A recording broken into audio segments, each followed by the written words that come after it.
अगर आपने Indian contract act को ध्यान से पढ़ा है तो आपको पता होगा कि कॉन्ट्रैक्ट के एसेंशियल इंग्रेडिएंट्स जो होते हैं वो प्रपोजल, एक्सेप्टेंस और लॉफुल कंसिडरेशन और सबसे लास्ट में पार्टीज होते हैं। तो चूंकि इन चारों इंग्रेडिएंट्स की उपस्थिति एक मुस्लिम निकाह, एक मुस्लिम मैरिज में भी पाई जाती है, इसलिए मुस्लिम मैरिज को भी एक कॉन्ट्रैक्ट की ही तरह डील किया जाता है, उसको कॉन्ट्रैक्ट ही माना जाता है।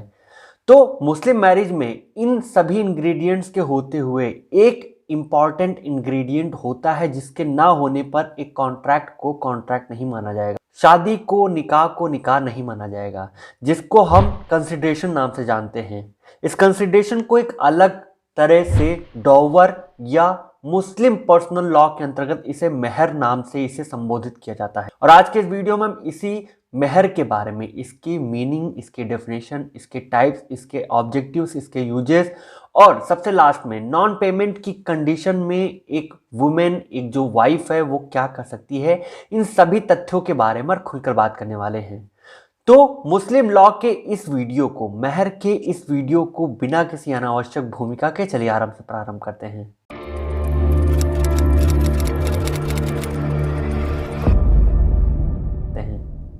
तो अगर yourdictionary.com की माने तो जो मेहर होता है, जो डॉवर होता है, वो एक तरह की वैल्यू या प्रॉपर्टी होती है जो एक दूल्हा अपनी दुल्हन को डायरेक्टली शादी को लीगलाइज करने के लिए, निकाह को वैध करने के उद्देश्य से देता है या फिर देने का वादा करता है। अगर इसको पर्सनल लॉ के दृष्टि से देखा जाए तो इस मेहर को या डॉवर को हक मेहर भी कहा जाता है। अगर परिभाषा की बात करें तो अगर श्रीमान मुल्ला जी की माने तो ये जो डॉवर होता है, मेहर होता है, वो राशि होती है, वो सम ऑफ मनी होती है, वो प्रॉपर्टी होती है जिसकी एक मुस्लिम महिला या पत्नी हकदार होती है, मात्र इस वजह से क्योंकि वो एक शादी की कंसिडरेशन या शादी का प्रतिफल, मैरिज का कंसिडरेशन माना जाता है। नेक्स्ट हम आते हैं ऑब्जेक्टिव ऑफ डॉवर के, या मेहर की वजह, इसका उद्देश्य क्या है, इसको दिया क्यों जाता है। तो इसके बारे में पॉइंट्स कहीं भी आपको लिखित तौर पर एक रिटन फॉर्म में नहीं मिलेंगे, लेकिन ऑब्जर्वेशन के बाद ये पता चला है कि इसमें 3 पॉइंट्स के बेस पे इसको ऑब्जेक्टिव इसके डिफाइन किए जा सकते हैं, इसके उद्देश्य को डिफाइन किया जा सकता है। जिनमें सबसे पहले पॉइंट के अंतर्गत ये माना जाता है कि ये शादी के एवज में प्रतिफल होता है, मैरिज के एवज में एक कंसिडरेशन होता है, लॉफुल कंसिडरेशन होता है।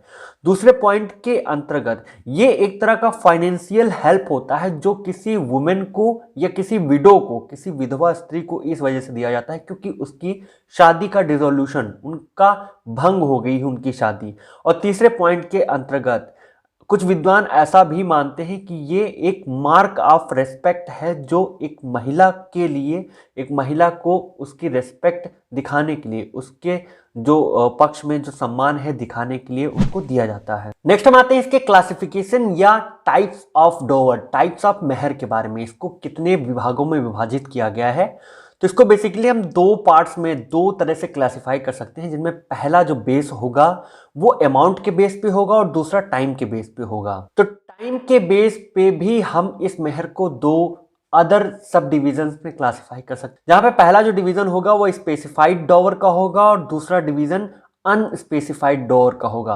स्पेसिफाइड डॉवर जो होता है उसको उर्दू लैंग्वेज में मेहर ए मुसम्मा भी कहते हैं और अनस्पेसिफाइड जो डॉवर होता है उसको मेहर ए मिस्ल कहा जाता है। तो स्पेसिफाइड डॉवर के अंतर्गत जो भी मेहर होता है, जो भी डॉवर होता है, वो पूर्व में ही हस्बैंड के द्वारा, पति के द्वारा सेटल कर लिया जाता है, इसको तय कर लिया जाता है।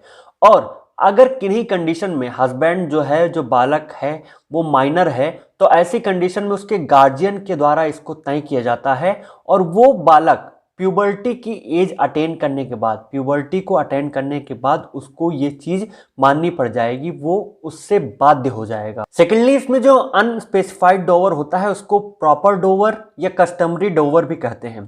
कस्टमरी डॉवर इसलिए कहते हैं क्योंकि इसमें कस्टम को मानते हुए आ जाता है। जैसे पहले पूर्व में जो प्री इस्लामिक पीरियड था उसमें डॉवर का कोई भी प्रोविजन एप्लीकेबल नहीं था, वो तो बाद में मॉडर्न एज में इसमें इंक्लूड किया गया है।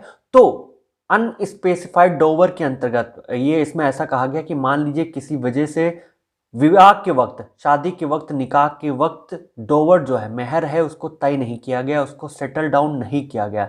तो ऐसी कंडीशन में इसको बाद में भी, शादी के बाद भी आवश्यकता पड़ने पर सेटल किया जा सकता है, तय किया जा सकता है। और इसको तय करते टाइम जो भी तय करने का काम करेंगी वो इसमें फीमेल मेंबर्स जो हैं वो काम करेंगी इसको तय करने का। और तय करते टाइम ढेर सारे फैक्टर्स को कंसिडरेशन में लिया जाएगा। जैसे कि इसमें जो लड़की होती है, जो दुल्हन होती है, उसकी एज, उसकी ब्यूटी, उसकी टैलेंट, जो भी उसकी क्वालिफिकेशन, इन सबको भी कंसिडरेशन में लिया जाएगा। उसके फैमिली के स्टेटस को कंसिडरेशन में लिया जाएगा।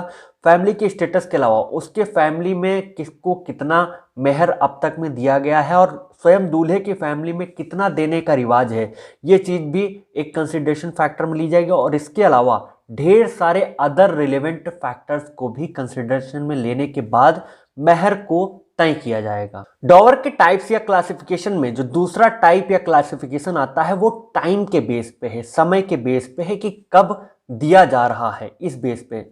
तो इसके आधार पर, इस ग्राउंड के आधार पर भी मेहर को दो सब डिविजन्स में बांटा जा सकता है, जिनमें सबसे पहला जो डिवीजन है वो प्रॉम्प्ट डोवर का है, जिसको मुअज्जल डोवर भी कहते हैं। और दूसरे के अंतर्गत आता है डिफर्ड डोवर, जिसको मुवज्जल डोवर भी कहते हैं। अब इन दोनों में क्या अंतर है? इन दोनों में बस टाइम का अंतर होता है। जैसे कि जो प्रॉम्प्ट डोवर होता है वो ऑन द स्पॉट, उसी टाइम पे तय कर लिया जाता है, उसको सेटल कर लिया जाता है। और वो उनके हिसाब से, लड़की वाली की जो पार्टी होती है उनके अनुसार शादी के पूर्व एंड शादी के वक्त या शादी के बाद कभी भी इनका डिमांड किया जा सकता है। और इसके अलावा जो डिफर्ड डोवर होते हैं, डिफर्ड मेहर जो होते हैं, उसमें ऐसा होता है कि इसमें किसी अनिश्चित घटना के या किसी घटना के घटने पर ऐसे डोवर की, ऐसे जो मेहर होती है उनकी मांग की जाती है। जैसे कहीं कहीं ऐसी सिचुएशन होती है कि शादी के डिसोल्यूशन की कंडीशन में, चाहे वो डाइवोर्स की या पति की मृत्यु, डेथ की कंडीशन में, उसके बाद जो मेहर मांगा जाता है वो इस कैटेगरी के अंतर्गत, डिफर्ड जो डोवर होता है, मुवज्जल डोवर होता है, उसकी कंडीशन में, उसकी कैटेगरी के अंतर्गत आता है। अब अगला सवाल जो आता है वो इस डोवर के अमाउंट के बारे में आता है कि अमाउंट को कैसे सेटल किया जाता है, कैसे तय किया जाता है। तो इसके बारे में कोई भी रिटन फॉर्म में आपको पक्के तौर पे पुख्ता सबूत नहीं मिलेंगे, क्योंकि अलग अलग स्कूल के हिसाब से, हनफी, मालिकी, शैफई और हनबली और शिया और सुन्नी, इन सब के हिसाब से अलग अलग लेवल पे ये जो डोवर होते हैं, ये जो मेहर होते हैं वो तय किए जाते हैं। किसी में 10 दिरहम, किसी में 3 दिरहम, किसी में 500। मिनिमम या मैक्सिमम जो होता है वो उनके कस्टम्स के हिसाब से, उनके स्कूल्स के हिसाब से अलग अलग हो सकता है, वेरी कर सकता है। अगला यक्ष प्रश्न जो होता है वो इसके चेंजेस की, इसके परिवर्तन के बारे में है कि क्या डोवर का जो अमाउंट है उसको चेंज किया जा सकता है या परिवर्तन किया जा सकता है या नहीं। तो इसके परिवर्तन के बारे में ऐसा बताया गया है कि भाई इसमें जो पति होता है वो पति डोवर की या मेहर को इंक्रीज कर सकता है, उसके अमाउंट को बढ़ा सकता है। अगर मान लीजिए 10,000 पे तय हुआ तो उसको बढ़ाकर वो 20,000, 30,000, 40,000, 50,000 डेफिनेटली कर सकता है। लेकिन इसमें सख्त तरीके से ये बताया गया है कि एक पति के द्वारा, हस्बैंड के द्वारा डोवर को डिक्रीज नहीं किया जा सकता किसी कंडीशन में। यानी कि जो भी डोवर, जो भी मेहर तय की गई है उससे कम आप नहीं दे सकते। आपको देना है तो उससे ज़्यादा दे सकते हैं, लेकिन इसमें कमी नहीं कर सकते। दूसरा जो यक्ष प्रश्न है वो इसकी रेमिशन के बारे में है कि क्या ये जो डोवर है इसको माफ़ किया जा सकता है, जो डोवर का ये राइट है इसको वाइफ वेव कर सकती है या नहीं कर सकती है। तो इसमें ऐसा बताया गया कि अगर पत्नी चाहती है, वो सेटिस्फाइड है, वो किसी वजह से उसको लगता है कि हाँ यार यहाँ पे डॉवर नहीं लिया जाना चाहिए, मेहर नहीं लिया जाना चाहिए, तो वो अपनी फ्री कंसेंट दे के स्वेच्छया स्वयं से उस डॉवर को माफ़ कर सकती है। लेकिन ये जो कंसेंट दिया जाएगा वो स्वेच्छया होना चाहिए, किसी तरह का दबाव या कोई कोर्सियन या फ्रॉड, मिस रिप्रेजेंटेशन वगैरह नहीं किया जाना चाहिए। अब अगला सबसे आखिरी यक्ष प्रश्न ये आता है कि अगर मान लीजिए कंडीशन ऐसी है कि इसमें नॉन पेमेंट हो गया, भाई डॉवर दे ही नहीं रहे हैं पति के घर वाले या पति स्वयं से, वो मेहर को अदा ही नहीं कर रहा है, तो अदायगी कैसे की जाएगी, या एक पत्नी के इसमें क्या क्या राइट्स बनते हैं। तो पत्नी के ये राइट बनते हैं कि अगर डोवर नहीं दिया गया है तो वो पति को कोहिबिशन से, कोहिबिट करने से मना कर सकती है। दूसरे पॉइंट के अंतर्गत वो पति के खिलाफ केस दायर कर सकती है, कोर्ट जा सकती है, कोर्ट की शरण ले सकती है कि भैया हमको हमारी जो मेहर बकाया राशि है उसको अदायगी कराइए। तीसरे पॉइंट के अंतर्गत वो पति की किसी भी संपत्ति पर काबिज हो सकती है, वो उस पर कब्जा जमा सकती है तब तक के लिए जब तक उसका जो डॉवर है, उसका मेहर है, उसको पूर्णतया उसकी अदायगी नहीं की जाती। लेकिन इसमें खास पॉइंट ये है कि आप उस पति की जो प्रॉपर्टी है उस पर काबिज हो सकती है, कब्जा जमा सकती हैं, लेकिन आप उस प्रॉपर्टी को किसी को दे नहीं सकती और किसी के हाथों बेच नहीं सकती। तो ये था मुस्लिम लॉ के अंतर्गत दिए गए डॉवर या मेहर के बारे में सारे संबंधित प्रावधान। आई होप आपको ये सारे ही पॉइंट, सारे ही प्रावधान अच्छे से समझ में आ गए होंगे। बाकी के लॉ से related videos, points, topics, judgments, amendments के लिए हमारे साथ बने रहिए, हमारे इंस्टाग्राम पेज को फॉलो करिए।